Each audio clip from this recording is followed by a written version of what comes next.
Although we've all faced the storm of COVID-19 together, it's important to recognize that we've all been in various boats.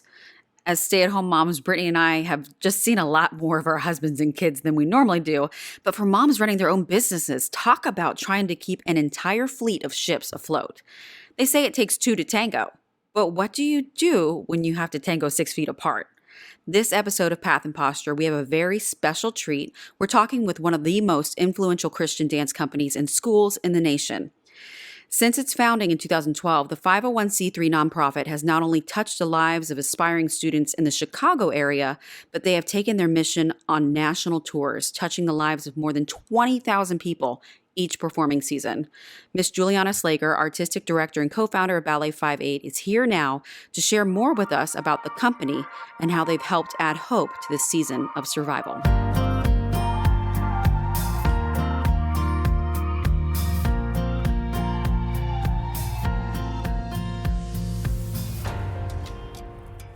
Hi, Juliana. Thank you so much for joining us. It's my pleasure. Thank you guys so much for having me on the podcast. Yeah. So, we're just curious about the dance company. Tell us a little bit about Ballet 58, where the name comes from, how you guys all got started. So it was founded by myself and Amy Sanderson, who is one of my dearest friends. We actually danced professionally together pre-Ballet 58.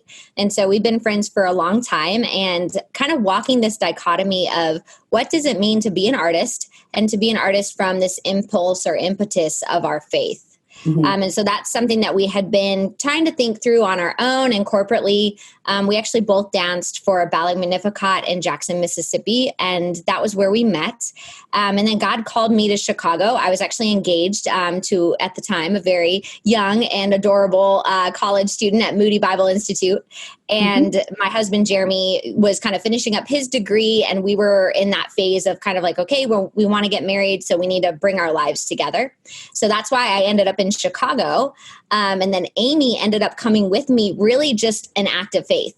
She was ready to move on from Ballet Magnificat, but she wasn't sure what her next steps were. And so I was like, hey, I need a roommate. Like I need somebody, before I get married to live with and kind of finish out my engagement with another girl. And so she was like, yeah, totally. I'll come. I'll be your roommate. We can just enjoy life in Chicago and see what God has for us there.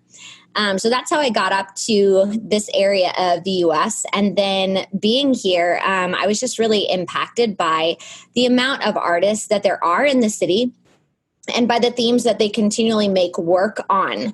So every artist has a worldview, and I feel very strongly that whether you think you do or not, you're putting your worldview into your art, right? So for myself as a Christian, I'm bringing that part of me into my art, but anybody who's making art is bringing kind of those deeper philosophical questions and thoughts from their own hearts and spirits into what they're creating. And so as I looked around the dance landscape, I just started to notice that there was not a lot of dialogue in terms of different perspectives and different ideas on how art could be made. So Amy and I just found this really, I think, tender place in our hearts to go, okay, how can we dialogue and kind of open up conversation of life and faith through dance? And how can we ask some of these questions and bring up our faith in God in a way that is not pushy and not proselytizing, but just in a really organic way that people will be able to dialogue with and hopefully see as a non-confrontational way to experience a little bit of what the Christian faith is. Mm-hmm. So that's kind of the idea behind it. And we actually were sitting at a Starbucks on the corner of Dearborn and Division in Chicago. And we were like, okay, if we're going to start this company, and in our minds, this was like 10 years away. So we were like, okay, if we're going to start this company, it's got to have a name, but we didn't want to be like, Redemption Ballet. We didn't want it to be like super overt. And so we were talking about, okay, what kind of a name would we want? So we settled on a verse that we both love. And the verse is from Romans 5:8. You guys probably have heard it before, but it says, but God demonstrates his own love for us in this, that while we were still sinners, Christ died for us. Mm-hmm. And that was just the impulse for us at the beginning of saying, hey, God reached out to us first. And so we want to use dance in a way that's going to reach out to others. They may not be looking for it. They may not be expecting it, but we want to demonstrate the love of God through this ballet company. So that's where the name came from. And yeah, that was all back in 2012. And we started the company much quicker than we had ever imagined. We kind of had this far off dream in our minds, but I'm trying to think. I think it was about January of 2012 that God really started putting it in our hearts to go and to get started. But ironically, I was 8 months pregnant with my first son at this point. And so Perfect I was timing. like, right, exactly. I was like, what do you mean, God? I'm like, I don't think so. I don't think this is the right time, but that's what God is. He just kind of brings things to your mind and doesn't let it go. And when it's of him, he kind of just keeps putting it out there. And he just confirmed so many times that this was the time to start. So we did our first casting call March of 2012, and we're incorporated as a nonprofit by May 2012. And then we had our first season beginning September of 2012. Wow. So it all came together very quickly. That's incredible. So it's almost like you had twins in 1 year because you started your family, you had the birth of your family with your first son, and then you had the birth of your company.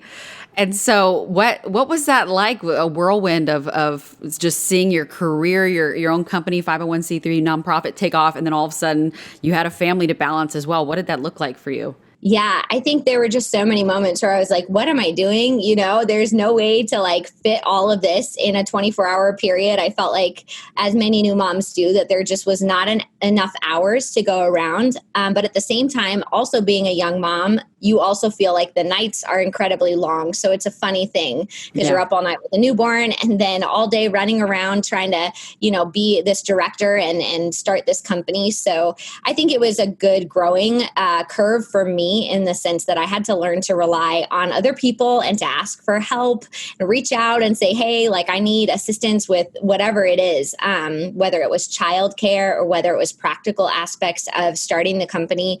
So I think it grew me because I'm a self-sufficient girl. I want to just do my own thing as best as I can. And, I'm not great at asking for help. So that was a big push. But I think I even see now, I guess, how that continues to impact me, because I know it's not me. Like, I know I can't do this on my own. I know it's got to be God. It's got to be the community around me. I have to lean into my husband and my supporters and my coworkers. And I think in that way, it's made me very humble, because I'm like, this is really not about me. And it would never have happened without these other people and without the Lord, certainly. Yeah, 8 years under your belt has gotten you to the point of knowing these things. And so I guess how would you say over the past 8 years, the biggest lessons that you've learned as a mom and as a business owner, a nonprofit business owner, like what has really been profound to you, just watching your students, watching your coworkers, watching your family grow?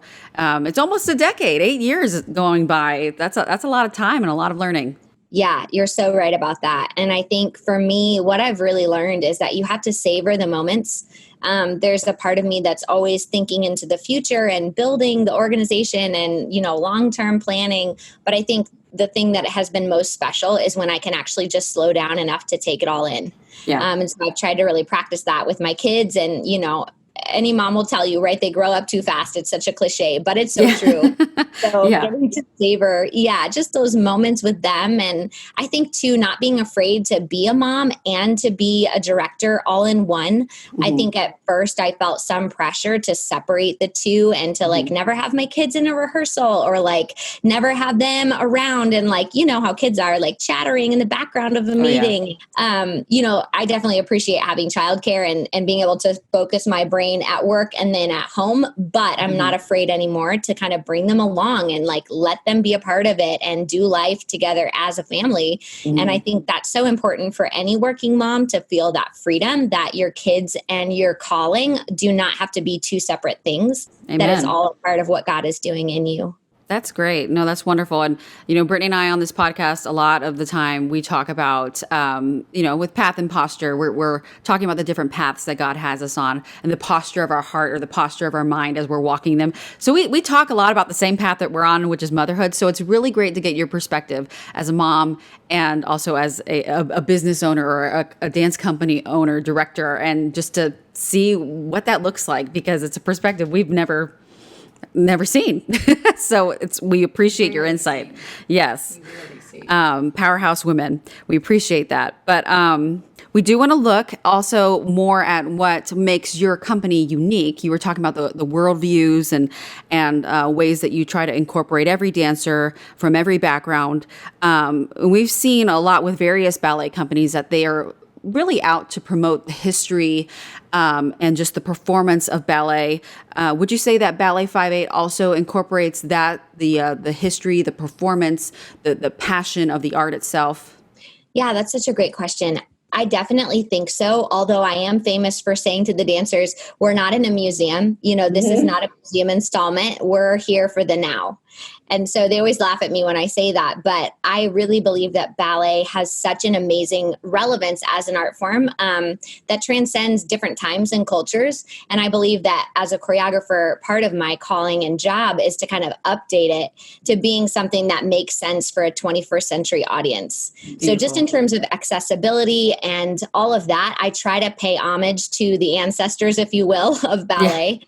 While also pushing it in a direction that is accessible and fun. And I think at one show, we had a little 8-year-old boy come up afterwards and he went, "You guys make ballet cool." That's wonderful. Right? Yeah, especially a boy.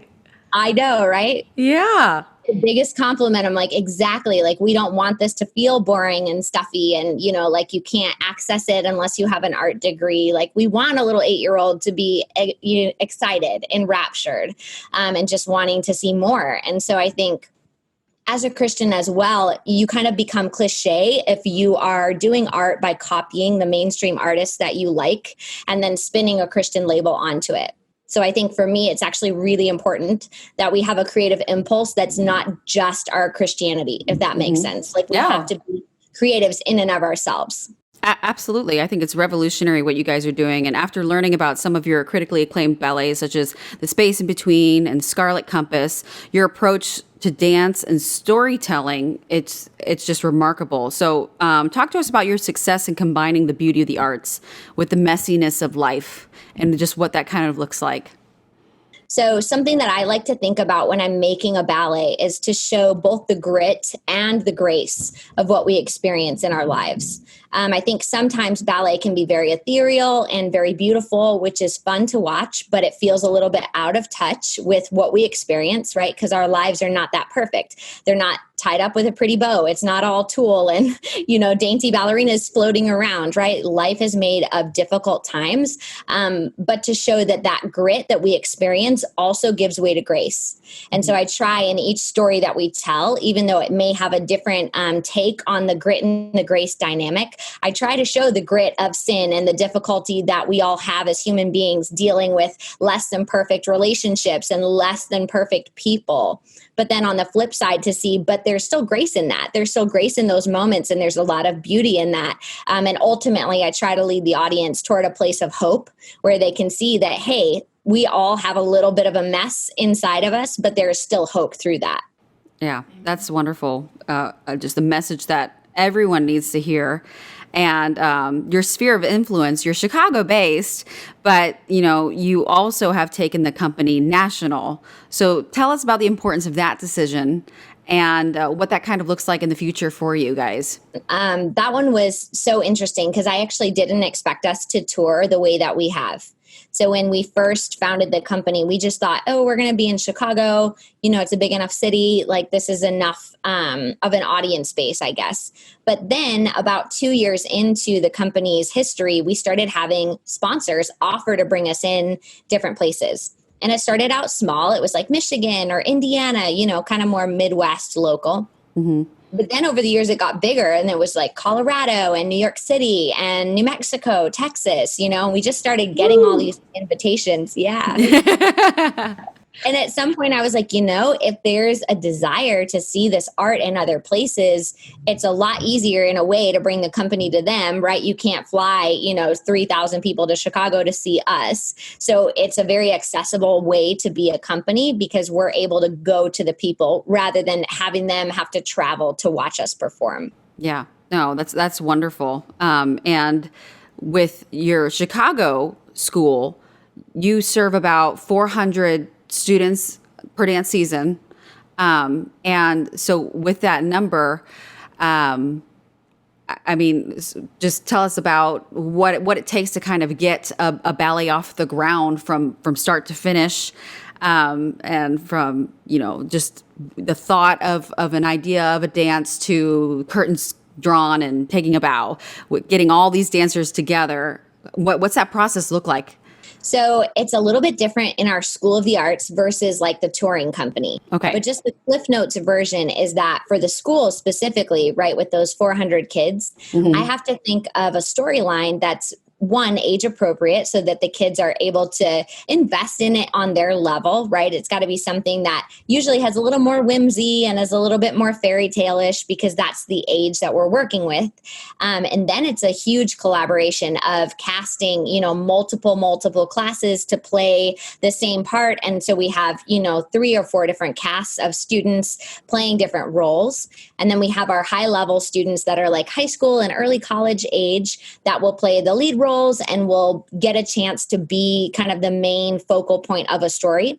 So part of it is education and teaching the kids how to put on a show and how to learn choreography, and how to present themselves well on stage and how to be an artist, which is so important. So I'm kind of walking them through that process every year. And then I'm also trying to curate the ballet so that for the audience, it's really professional and so that it doesn't feel like a recital, but parents can invite their friends or their neighbors and they're going to come and yes, see a bunch of cute kids, but also see a really professional production. That's, something you want to watch for 2 hours. Yes. So in that sense, there's a ton of flying pieces when we do ballets with the school, which we do twice a year, one at Christmas and one in the spring. Okay. And so those are just amazing. I love them because they're kind of just like a full on, big, crazy production, all the kids, all the rehearsals, all the costumes, which is great. The touring company is a little bit smaller because the adults that are in the company, there are, I'm trying to think, 19 in the company this year, and then 10 trainees and 6 in our second company. So that's about 35 total. So for that, it's much more intimate. Putting that together, there's still a lot of pieces going. But what I like about that is that they have more experience, right? They're professionals, they're adults. So you can kind of go deeper into the storyline and you can really craft something that is something you've never seen before. And so that's, I guess, my goal with them is to push the creative envelope, whereas the school, the goal is more education and inspiration. Yeah, no, I love that. You guys are covering all aspects of dance. That's wonderful. And on a more personal level, we've kind of touched on this a little bit. So a theme that's been popping up on our podcast a lot recently, and one that we just are wondering how that's been for the dance company, is COVID-19. So these past months, we've talked about how the virus has affected families, but with Ballet 5/8, how has it affected dancing? How has it affected you guys? Yeah, such a good question. It has been something that we've been kind of battling with, for lack of a better word, for the past 6 months, just in terms of trying to figure out what is the next thing to do.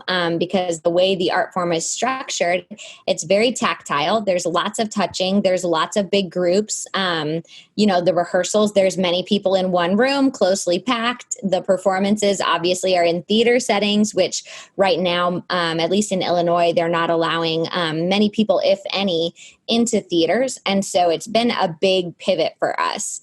I think March was kind of like the glass floor shattering. And I think that's true for many of us. But the performing arts have been on hold kind of indefinitely. You've probably heard that Broadway is canceled through 2021. New York City Ballet is not even doing a Nutcracker this year. Things like that are just unheard of, that haven't happened in 75, 80 years. So it's been quite traumatic, I think, as an industry as a whole. For us personally, 2 things that have really changed us. One is that because we're a small organization, and honestly, we have a lot of millennials that work at the organization, we've been able to pivot online very, very quickly. And I'm very grateful for that because, as you know, a lot of times millennials are a little bit more tech savvy. And so our administrative team is on fire and they have pivoted so much of our work online, and they did it, within 3 or 4 days of being shut down. So back in March, when the shutdown happened, we actually filmed 2 of our full-length ballets and had them totally filmed and edited and online within like a week and a half, which, as you can, probably guess, that was no small feat. School of the Arts, we pivoted online to Zoom classes and also pre-recorded material. And we had over 100 class videos within like 3 days. Wow. I've been very grateful for my team because I think they are just in that demographic where they truly understand the power of the internet and how to wield that. So I think for us, that has been so valuable during this time. Certainly, we've had our fair share of troubles as we've had to be shut down. We were shut down for 3 months here in Illinois, just couldn't even go into the studios. Yeah. And then we finally got back in early June, and, everything has to be done with a mask and socially distant, which totally makes sense considering the circumstance, but it has reformed the way that we work. I've restructured a lot of things. We're making all new choreography because our old choreography has a lot of things where we're touching each other, which at this point, it's just not a safe decision for the dancers. So we're trying to keep everything spatially spread out, which of course impacts the way that you're creating dance.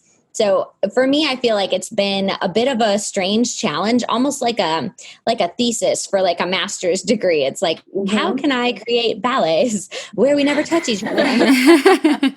So when I think about it that way, it's just been a big creative challenge. And I always enjoy figuring out how time and space impact dance. And so this has been a big experiment for me. And then the other thing is just going outdoors. And actually, I'm a little sunburnt, you can see, because we had our first outdoor show this past weekend. And I was like so focused on the dancers, I didn't even realize it. My back is like bright red. Oh, no. And it's funny because in a theater, you're used to being able to control everything. You have, total control over light, total control over sound, total control over temperature. Whereas outside, Mother Nature is going to do her thing. And so you just have to be flexible. So the newest ballet that I made for the dancers is actually in sneakers. Oh, neat. Quite fun. I saw that. Yeah, I did see that. And it's so relatable. People, especially with our kids right now, nobody's wearing shoes. And so when I was like, oh, sneakers, that's really cute. They, because we want to go places. And so shoes mean something, going places. And it's just, I thought that was really kind of cool. I was like, gosh, I haven't really had a pair of sneakers on in a very long time. Yeah, no, that's so true. So yeah, it's been fun to see, okay, what can we do, I guess, instead of what can't we do? I keep trying to pivot to that in my mind. And I tell my team all the time, I'm like, you have to fail fast. I'm like, that's the whole game right now. You've got to find out what's not working and pivot quickly. And if you can figure that out in whatever, business you're working in, I think that's really the key to surviving COVID. Yeah, no, absolutely. And it sounds like your take on COVID is so positive that you're using it all as a learning and a restructuring tool. That's incredible. And I mean, at some point, did anything get uncomfortable when it comes to, you guys are, you rely heavily on your faith. So you're walking this with God. And did you ever just come to God at one point and say, what is going on? We need your help. I can't do this. Yeah, absolutely. I think for me, April was a big low point. March was like, okay, we need to get stuff done. And I don't know if you guys do the Enneagram, but I'm an Enneagram 3. Well, that's totally Brittany. Brittany is I'm a Enneagram 2. everything. I'm a 2. I love Enneagram. Love it. That's why. It's just the best. So It is. the 3 is like crazy busy. And so at first I was just full on in that mode of like, get things done and pivot the school and pivot the company. And like, I don't want to send my dancers on layoff because like they're counting on these contracts. So I've got to raise these funds and I've got to call donors and I'm just like going crazy trying to make sure that my people are taken care of. And so kind of once that died down towards the end of April, that's when it really hit me, actually. It was like 6 weeks into the shutdown. And I was like, oh my goodness, like, what are we going to do? And I kind of thought back to that early moment in the coffee shop we talked about earlier. Mm-hmm. And I said to God, I'm like, did you know back then that this was going to happen? Kind of like, why did you send me on this journey when this whole thing, feels like a house of cards right now? It just feels like at any moment, right? The whole thing could just unravel.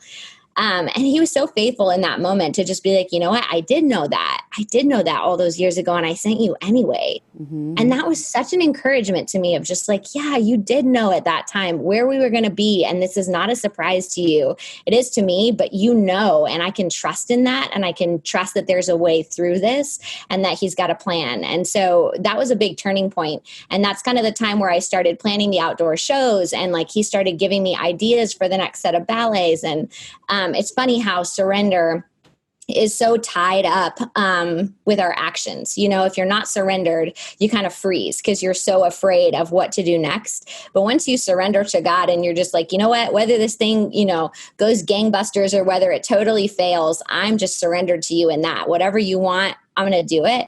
That just kind of unlocked my ability to think creatively through the whole thing. And so I'm very grateful that the Lord has been faithful in that way because, yeah, without that moment with him, I don't know, you know, if I would have had the strength to press on in those difficult days. Yeah, it sounds like he's really brought you to the point of maturity in your faith from, you know, the coffee shop when you're like, did you know this was going to happen? He's like, yes, I knew it was going to happen, but I also knew what was going to happen to you over these past 8 years. And your survival mode is surrender mode. And he knows that about you. And he walked you through the whole thing. And here you guys are killing it. So that is awesome. And when it comes to your community, your friendships, do they also help play a role in the survival mode, the surrender mode? Was Amy there with you, praying the company through just everything that was going on with COVID? Yeah, no, absolutely. Amy and then Lauren Diaz, who's our managing director now, the three of us are kind of constantly praying for each other. And we're the leadership, the executive leadership team for Ballet 58. And we actually did a 24-hour like prayer and fasting chain with the dancers and the staff and just everybody in the organization, really. And those moments have been so precious, you know, as much as in a way you're like, I wish COVID would never have happened, but then we would not have seen our community come together in this same way. And just the way that I've seen everybody pull together and trust the Lord together and pivot, you know, through long, long days and short nights, just to see everybody move together in that way has made us a stronger team. And I know going into this fall season, it's so palpable to see how much everybody is pulling for this to be a success. And we don't know what the future holds, right? If anything, March has taught us that in an instant, it can all be gone. So having Amy and Lauren and the dancers and the staff members really together and unified in their prayer, together and unified in their intention has been something to me that's nothing short of miraculous. You know, I've never seen anything like it. A group of people just so focused on doing what God wants and being a team. You guys have found blessings in the middle of all this through your survival mode. But in what ways do you think that by you guys powering through, you've brought an element of survival to the dancers that have been showing up to dance? How have you been blessing them through COVID? Because you found your blessings and you found your strength in each other as a company. But how has that reflected into the lives of your students? Have you had any feedback from them? Yeah, such a great question as well. So this summer we held our summer intensive, which was something we didn't know if that was going to happen or not. So in ballet, it's really common to have like a 4 or 5 week intense summer program where kids come and they dance all day long. And so the state of Illinois lifted the restrictions just enough for us to hold the summer intensive 1 week before it started. So it was absolutely a miracle. I know. And the first day with the kids in the studio, even through their little masks, you could just see their eyes, you know, the smile in their little eyes. They were thrilled. And it was just the most precious summer to be with them day in and day out, to look them in the eye and to say, you know what, guys, like we can trust God. He's bigger than COVID. We can keep pressing forward. And it was just such a beautiful time. I don't even know if I can fully explain it without, you know, getting emotional, because the kids were just so thrilled to be there. And we could all say to each other, see, God still has a plan. He still has a plan. We're still here. You know, we're not shaken. We're not crumbling. We're here, and we can draw that strength from him. And just to be able to say that to these kids that have been through, you know, something I can't imagine having gone through this, right? At 11, 12, 13, 14, whatever age they are, at that age, I would have been just devastated having lost the things that they've lost, graduations and parties and, all the end of the year stuff was totally canceled for them, right? My seniors in high school lost their final performance and they lost their graduation. And anyway, so I've just been so proud of them and the way that they're digging deep and learning to trust God in the midst of what has been a very disappointing season for them. Mm-hmm. No, that's wonderful. And, when it comes to the dancers, on a personal note for me, Brittany and I, we just had our kids enrolled in our fall season of dance just around the corner here. Yeah, it's a new studio and they start tomorrow. They start tomorrow. And I feel like when it comes to 4-year-olds and 3-year-olds, which is the case for my kids, they have so much confidence, so much imagination. They're ready to go. They feel like they're the best dancers in the world. But as an instructor, how have you been able to reach some of these students or just any student that's curious about dance who admit to being totally graceless, not really the best, and really kind of give them that inspiration and that advice to strive to be the best, to take on this challenge, to learn dance? Like how do you and to be vulnerable? Yes, exactly. Yeah, and I agree. I love the 3 and 4-year-olds because they do just have that natural freedom. They're just free and they're just like dancing around the room. And I kind of, in my mind, I feel like we're always trying to get back to that, even as adults. It's like we're always trying to get back to that beautiful place that those little ones just find so organically when they're small. And I think with my older ones, what I encourage them is that, we don't know who is going to end up someday maybe being a professional dancer, right? Nobody can gaze into the crystal ball.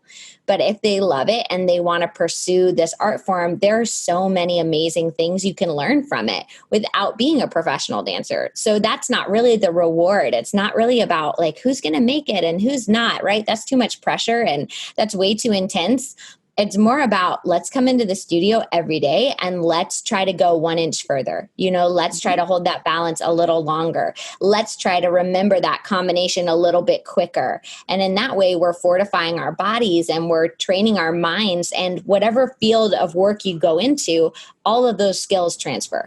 For me, that's so important is that they understand that. And I try to teach them too to have boundaries with the art form. That's something to me that's so important. Like ballet can't be your worth. Right. And the mirror is only allowed to tell you, hey, this is the correct position or it's not, right? It can't tell you your value. It can't tell you your worth. It can't tell you, anything about your beauty, right? None of that is healthy or useful. The mirror is just a tool and you have to set your boundaries with it. And so we talk about that and just how that plays into being a dancer and how when you want to be vulnerable, that means that sometimes things are going to be messy. And in ballet, perfection is esteemed as kind of this very important trait.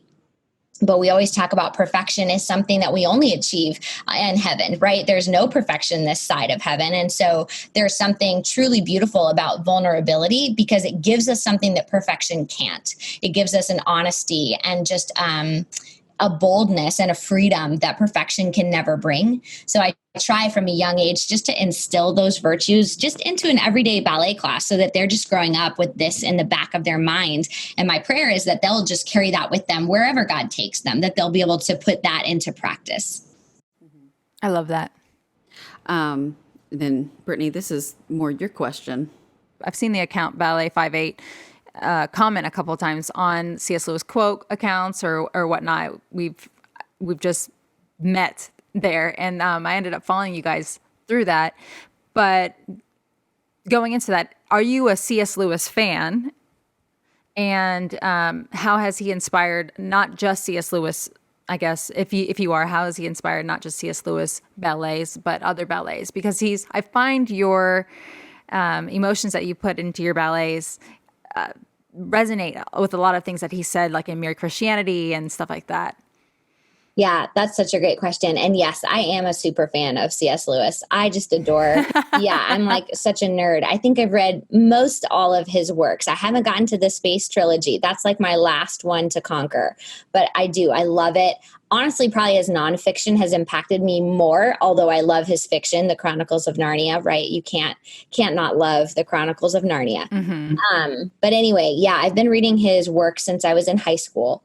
And I think for me, C.S. Lewis did for literature, what I hope to do on a small scale with dance. So that's what I'm always coming back to in my work as a choreographer is, okay, how do I bring some of the truth and some of the beauty and some of the true craftsmanship that he displays in his writing? How can I mirror that or bring that into what I'm doing as a dancer? And I think C.S. Lewis has such a profound way of making the very complex very simple. And that's what I love about him. He distills things down that you just would never understand. And then he just says it in a word or in a sentence. And you're like, oh, yes, of course. Like that makes total sense, you know? Oh, absolutely. Yeah. And that's where I go with dance too. I'm like, I want to have that profound level of philosophical insight, but in such an accessible way that people are able to understand it. That it's not just, I don't know, high art that's confusing and, you know, not easy to understand, but just something that people can resonate with and relate to. I think for me, in an artist, that's one of the most important characteristics. And I think it shows real true craftsmanship to be able to make those complex ideas understandable and relatable. I think too, making it relatable. I think what C.S. Lewis does is that he just makes things so human. And when I see what you're doing with ballet, like I am not a ballerina at all. I probably have 3 years of dance in me from like the age of 2 to 5, and so I do not relate at all. But when I see, you know, how you're promoting these ballets and what the meanings behind butterfly and morning, and I hear Jack, I hear C.S. Lewis, and so it's just always been. I don't know if that encourages you, but being somebody who on the outside completely of ballet, I do see what, you know, that level of philosophy and theology that's just so much deeper than even dance itself. It's just it does bring a lot of glory to God on another level that's beautiful. That's such a compliment. Thank you so much for that, Brittany. And so seeing that you guys have been successful with being relatable with, you know, the numbers of students that you've reached, the 20,000 a season with your school and with the tour and with the performances, with this success, where are you guys hoping to take it in the future? What's coming for you guys? And what can we do to help? Oh man, that's such a great question too. Okay, so long term, my hope is to create just a hub and almost a fountain, if you will, for Christians in the arts, where you can come in and be filled up, be trained, be given skills, and then sent back out. Because I see so much beauty in what we're doing at Ballet 58, but it can only have a reach that's so far, if that makes sense. And I would love to see people that go through our training program or company, you know, move to, I don't know, California and start their own version of that so that this idea can spread. And so there can be more people who are really, truly pursuing Christ with their craftsmanship and who are truly being excellent and who are bringing their faith-based ideas into what they're doing in dance. So that's what I see for us long term. You know, the company itself, I would love to continue just to see it flourish and grow. We have, like I said, 19 dancers this year and 6 second company and 10 trainees. But long term, I would love to be able to have a ballet company of size and scale, you know, to where we can do really large work, something like American Ballet Theater or Joffrey, where you have a sizable corps de ballet and you're able to just tell works of big magnitude with the amount of people that you have. You're able to tell some really amazing stories. I have a ballet in my head about Harriet Tubman. I have a ballet in my head called Madman about the demon-possessed man from the Gospels. You know, I have a million of these ideas. And so I guess I just see us growing into that and having enough people and funding to facilitate some of these big works. I have another C.S. Lewis one from the Till We Have Faces book. Yes, I just read that. I was actually going to ask you if you've developed anything about that, because that is, I mean, that book itself is the reason why he ended up writing The Four Loves. Oh, I didn't know that. That's cool. Yeah. And so like, I'm on the outside of this. I need to get into Lewis. so I would just love to know the process regarding that one, because that has been my most recent one. So that one, especially with Until We Get Faces, she wears a veil. It was just a very interesting book to read during COVID because she covers her face. No, it's true. Absolutely. Yeah. And I think there's at least been some musing that his wife was somewhat involved in the writing of that. 100%. Yeah. And Yeah. There's no way that he would have understood the woman that Oriole is without Joy. yeah, I would love to do a ballet about Joy and Jack and how they met and tie that into Till We Have Faces and show some of the inspiration behind their relationship and how that actually ties into the book. So that's definitely on the horizons. And I look forward to the day where some of those works become a reality. I love that so much. I need to introduce you to the C.S. Lewis podcast. David and Matt, they're really awesome guys, and they bring people on all the time. So I'm going to make sure I pass your name to them. They would love to have you. Oh, that's so kind. Thank you. And we really appreciate you being on Path and Posture with us. If anyone wants to learn more about Ballet 58, how can they find you? Yeah, you can find us online at ballet58.org. You can also find us on Instagram. It's just at ballet58, or Facebook /ballet58. And 58, it looks like the number 58. So it's 2 numbers.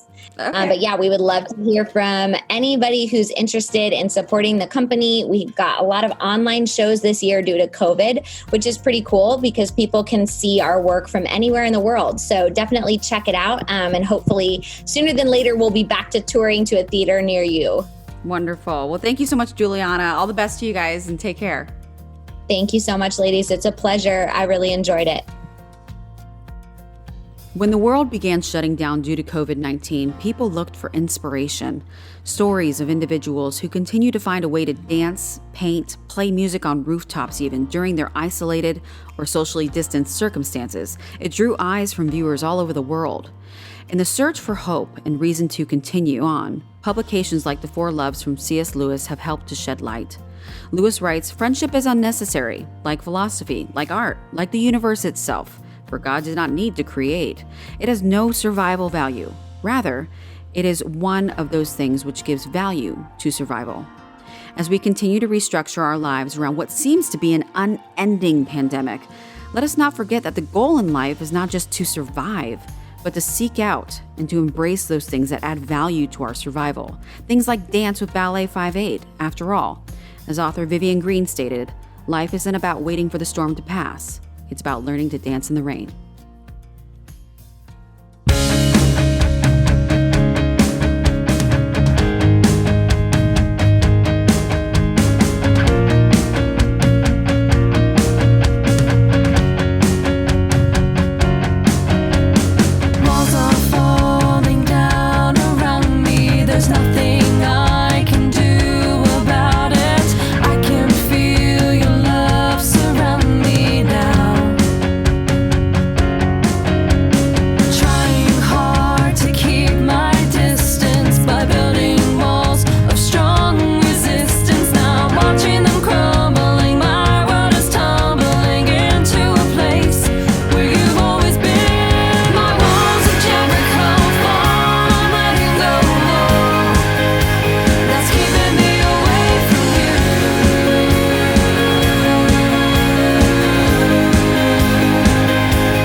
inside me.